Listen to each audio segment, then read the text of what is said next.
বার আমাদের কাছে ফোন আসে, ভাই পণ্য কি আর আসবে না, আমরা কি আর কার্ড পাবো না, আমরা পাবো না। 1 কোটির জায়গায় এখন 50 লাখের বেশি পণ্য দেওয়া হয় না। টিসিবি কর্তৃপক্ষ আইনটাকেই মানতে চাচ্ছে না।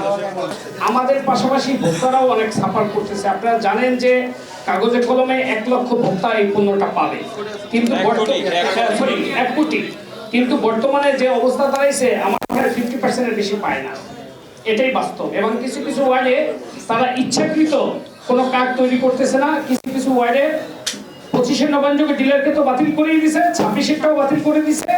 এবং তাদেরকে আমরা বললাম যে ডিলারশিপ এই যে ব্যবস্থা এবং ডিলারের সাথে যে ভোক্তাকে পণ্যটা পৌঁছে দেওয়া, প্লিজ, এটা তো একটা অভিজ্ঞতার ব্যাপার আছে। আপনারা একটা নীতিমালায় একটা ক্লজ আনেন যে ডিলারশিপ পাইতে হলে 2 বছরের অভিজ্ঞতা লাগবে। এটা তো অভিজ্ঞতা ছাড়া হয় না। হ্যাঁ, সেটাই বলতেছি। আমাদের কাছে বেশ কিছু ওয়ার্ড আছে, আপনারা যদি চান আমরা স্পেসিফিক বলতে পারবো।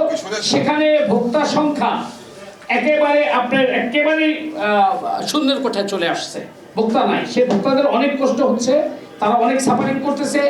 এর মূলে হচ্ছে একেবারেই টিসিবি কর্তৃপক্ষের খামখেয়ালিপনা। ইফেক্ট তো অবশ্যই আছে। আমরা দরিদ্র মানুষ নিয়ে কাজ করি, ভোক্তাদেরকে নিয়ে আমরা দীর্ঘদিন ধরে কাজ করি, তাদের মনের কথা আমরা বুঝি, তাদের অসহায় হাহাকার ব্যথা বেদনা আমরা আসলে প্রত্যেকটা বার আমাদের কাছে ফোন আসে, ভাই পণ্য কি আর আসবে না, আমরা কি আর কার্ড পাবো না, আমরা পাবো না। 1 কোটির জায়গায় এখন 50 লাখের বেশি পণ্য দেওয়া হয় না। তাহলে এই 50 লাখ মানুষ তো আপনি হাহাকার শুরু করে দিচ্ছে। ঢাকায় আমাদের প্রথম দিকে কার্ড ছিল 14 লক্ষ, এখন সেটা কমতে কমতে 3 লক্ষে এসে পৌঁছেছে ঢাকা মহানগরে।